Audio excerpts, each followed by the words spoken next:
Well, I haven't done this in a while. So, welcome back, Fan Duelers, and apologize for the absence of week 8. Was a little busy, so let's get a head start on week 9. As you can see, I haven't done this since the 2022 season, but I have no choice but to do this because FanDuel website is down. I can't see slates for tomorrow. I can't see the slate for Sunday. Nothing is up right now. All I can see is like my history, what I did yesterday, any satellite tickets I've qualified for. That's pretty much it. So I'm just gonna have to go based on like opening notes, and then tomorrow, hopefully by the time the site is up, I can do a quicker preview since I'm doing like an opening preview now. So first off, before we even get into pricing, which I really can't get into, luckily I stayed up a little bit late last night, took some notes, but it's not really much. But we can get into some news and some stuff that does impact week 9. First off, the Kirk Cousins injury. Kirk Cousins is off. He's off. He's out for the rest of the season, torn ACL.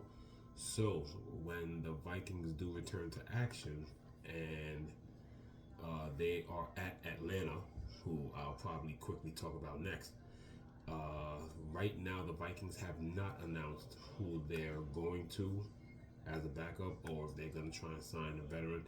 But right now, they do have a veteran backup in Nick Mullins, who's been around for a while, or they could go to rookie Jaron Hall. But to be honest, I think they'll go to Nick Mullins. Nick Mullins does have experience. I think Nick Mullins was with the Raiders a couple of years ago. Nick Mullins was also on the 49ers a couple of years back. So he's the veteran quarterback. Plus, I really do think that there's a possibility that Vikings still have a decent record. They can still fight for a playoff spot. So I don't think this is like a waste of a season. They can still get Justin Jefferson back. I personally think they could go to Nick Mullins. In that case, I wish I could talk about what their salaries are, because the slate did come up about around halftime during the Sunday night football game, but I really can't get into that because once again, I apologize. Obviously, I don't run the site, but the FanDuel website is down, so I can't really see anything on that. And after Nick Mullins, they do have Sean Mannion, but like I said, my best bet is if this was like a loss season and they were like 2-7 or something, and in that case, if they were like 2-7, 2-6, whatever the case is, 1-7, whatever the case may be, but they still have a playoff shot. They're still in it. They're still in the playoff mix. Other injury news, not major, but it's still a dent to their solid performing defense. It was just a little while ago announced that I lost the guy's name, but the Atlanta Falcons did have a injury on their defensive line, torn ACL as well. So that's a little bit of a hit to what's been a stout Atlanta defense, but they should be fine because one of the notes that I took, you would have never expected. Now they've been performing well.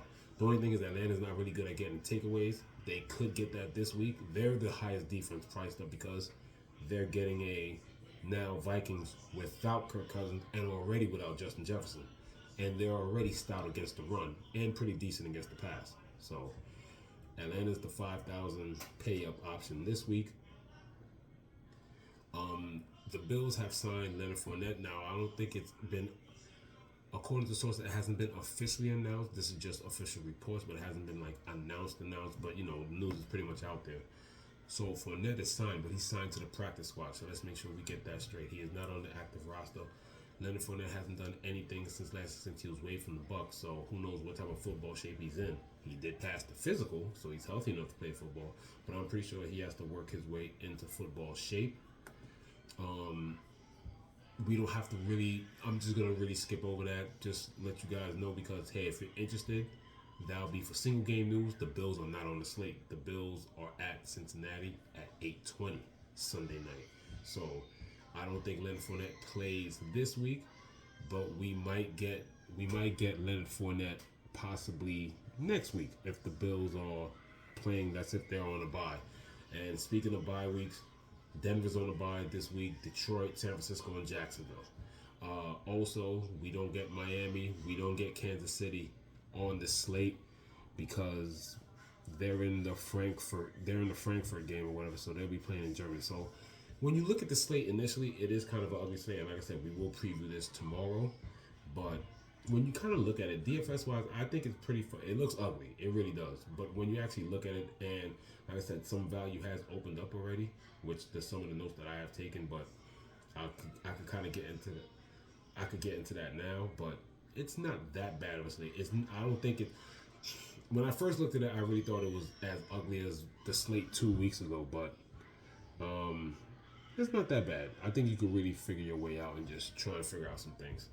But as we move on, we'll talk a little bit more about the Bills news because the Fournette signing comes because Damian Harris has a neck/concussion injury. So Fournette being the person that is, could he take some down work, first and second down work?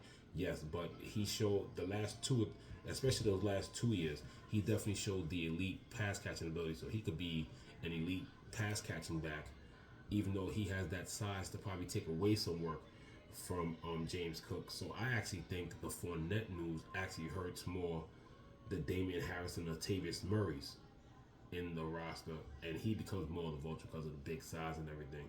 So James Cook, slight dent. It hurts more Latavius Murray, Ty Johnson, and when he comes back, Damian Harris. And then for the Pats do have, unfortunately, he's pretty much having a great season as well.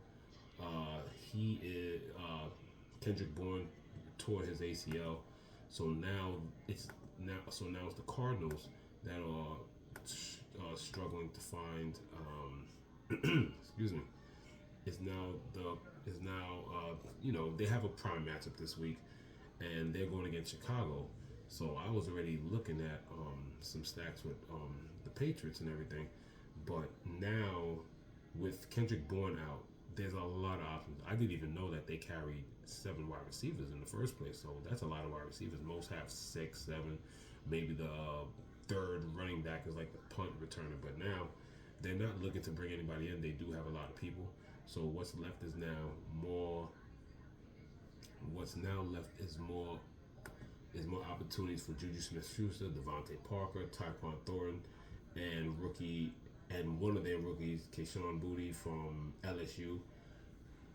He's the dart throw right now. He's literally hasn't seen any snaps since opening day. I think he literally had like 15 snaps opening day and hasn't done anything since. But it does open up a lot of opportunity for that other rookie, and that would be DeMarcus Douglas. So with Demario Douglas, sorry. So with Demario Douglas on Fan Duel, these are at least some prices I was able to take down. So he's been targeted 13 times over the past 2 weeks, so he should definitely see a larger role. At least he's been getting consistent play running routes, 5,400. That is some value there. That's going to open up, like I said, for an ugly slate. If you're trying to squeeze, if you're not liking the options this week, there's another wide receiver I'm about to bring up right now that can help you get that value that you need. But Demario Douglas on the Patriots, they're going against the Bears. They're going against the Commanders. That's me always thinking about the good or decent front seven, but defenses that can't hold the back four, back five. I think that Mac Jones should be able to attack with Juju. He should be able to attack with Juju over the top, and then Demario should be able to get some deep slant and slot work. So I really like that.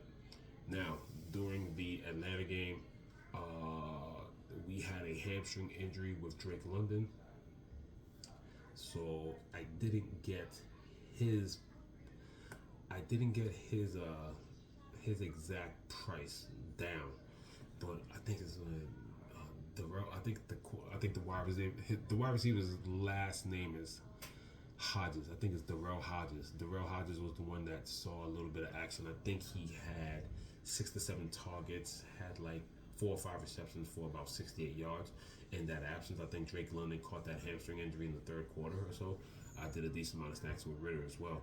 So look for him. If I remember properly, he's also in the mid 5. So there's a little bit of value. Normally, it's value opening up with running backs There's still tight end value out there, but there's some wide receiver value coming up. So just keep that in mind. We'll definitely go over that when the Fan Duel website comes back up. And also, breaking news before I get into a quick slate rundown of what I feel a quick version of my key plays before I end this video, because this video won't be long without the help of Fan Duel. I can't really do much. Just a little while ago, interesting move. Now, we all been monitoring, waiting for Kyler Murray to come back. Kyler Murray his scheduled comeback off the injury is to come back during November. And we're around that time. Now, right now, it seems like I don't think they should rush him. If it was me, maybe around that Thanksgiving time of November, maybe even let him play the last 4 or 5 games through December and on, and then, slowly bring him on the ACL or whatever. They're 1-7, they're not playing for anything. But Joshua Dobbs just got benched, and the rookie Clayton Tune is set to start against the Browns. So they're not the top paid defense, but you might want to look at starting the Cleveland defense against the rookie. They're slowly bringing over Kyler Murray. They're ramping up his practices.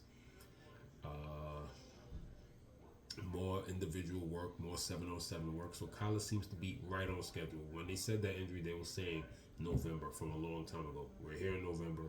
He's ramping up. At 1-7, no need to rush back. If Joshua Dobbs is maybe 3-4, 4-3, well, Joshua Dobbs probably would have not been getting benched, and you can still push back Kyler Murray. And maybe if towards the end of the season, if he's like 7-7 after 14 games, then hey, maybe Kyler Murray comes in and can push you into a wild card spot. But that's obviously not the case. So I honestly think they should wait on Kyler Murray, but it doesn't seem like Kyler Murray will be returning this Sunday. Right now, it will be Clayton Tune who will be starting, and we're just going to have to see how that goes. But I think Joshua Dobbs did a solid job. I mean, he did struggle. Part of the decision reports say was, even though Dobbs has done a great job from not knowing the playbook literally at the beginning of the season to what he's done now, he's done a pretty solid job. But only having 76 passing yards can affect a coach's resilience choices to bench you and then just move on with the rest of the season. Once we get done with that, that's the quick news update for week 9, and let's just go over some quick plays. Once I saw the slate, the first 2 things that I noticed was, 2 great plays. I like Saquon at 86 against the Raiders. He's gonna get the workload, carries, passes, everything. That was the first I saw.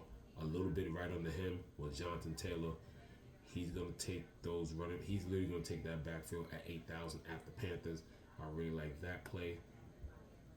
At quarterback, now, yes, Jalen Hurts at the top. I forgot what his price was, but Jalen Hurts is the top QB.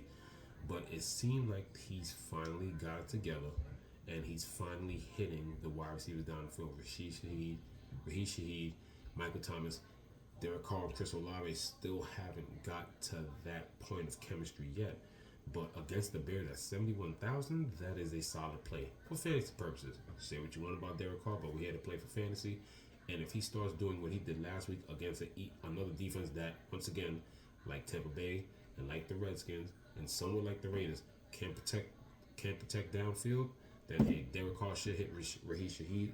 Maybe with that porous defensive backfield, he could probably connect with Chris Olave this weekend at 7,100.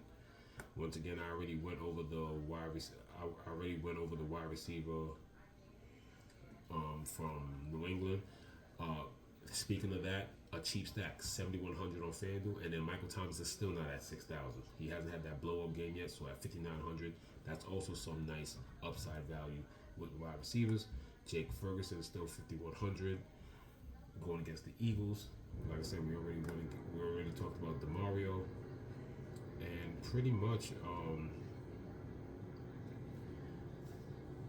pretty interesting. I still like his price. He's still not overpriced, but it's just right, and because of the passing work that he's going to get, and the Colts defense has been in these shootouts the last couple weeks, they seem to be the fantasy carnival that you want to go against. So why not go with Adam Thielen at 8,300? I think it's pretty easy to do something like against the Panthers defense, do a Minshew stack, get Pittman and somebody, or do Minshew and Jonathan Taylor. It gets pretty expensive. Minshew's cheap, but it gets pretty expensive when you go 8,000 Taylor, run back with Taylor, or you do Minshew with Michael Pittman. I think Michael Pittman's still in the high sixes, not at 7 yet. Maybe at 7, from what I remember. Once again, can't see it. But Adam Thielen definitely seems to be a good run back. That looks like a fun game to actually attack when you actually look at the slate. You look at the slate, you look at the schedule, it looks pretty ugly. It doesn't look as good. But, those are some key things. So, I'm pretty much going to wrap it up here. Like I said, this is kind of like an introduction to the slate. Like I said, Fan Duel slate is down. That's why I'm not doing the screen sharing today. Haven't done the actual phase vid since 2022. So, I just hope you like that introduction to the season, and this is Grade A Fantasy. We'll be back with the screen sharing video tomorrow, or hopefully as soon as FanDuel gets this site back up and running. But other than that, hope you like the introduction, and hopefully it starts off your week of research right. This is Grade A Fantasy, signing off.